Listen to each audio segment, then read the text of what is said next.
Massive fire destroy a section of the Musgrave Market in Port Antonio.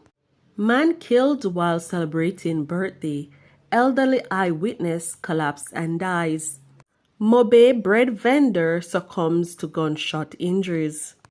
Please remember to subscribe, like, share, comment, and don't forget to hit that notification bell so you can always be updated with the latest news. Now for the news in details.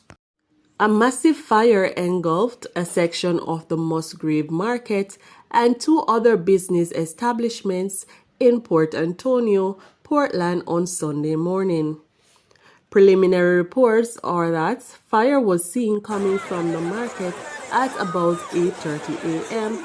and teams with 3 fire units responded. The blaze quickly spread to a nearby supermarket and a jewelry store, leaving them significantly damaged. By midday, firefighters managed to contain the blaze. Mayor of Port Antonio, Paul Thompson, who was among onlookers at the scene, said scores of persons have been impacted by the fire. He also stated that while the cause of the damage is too early to determine, he is expecting that the sum will be significant. The cause of the fire has not yet been determined. A man was shot and killed on Mystic Way in Waterford, St. Catherine, about 5:30 p.m. on Sunday while celebrating his birthday. An elderly woman who witnessed the shooting reportedly collapsed and was pronounced dead at hospital. The man, Jason Ivy, of a Waterford address, was reportedly playing dominoes and having drinks with friends in celebration of his birthday when he was pounced upon by gunmen. He was shot multiple times and was pronounced dead on arrival at the Spanish Town Hospital.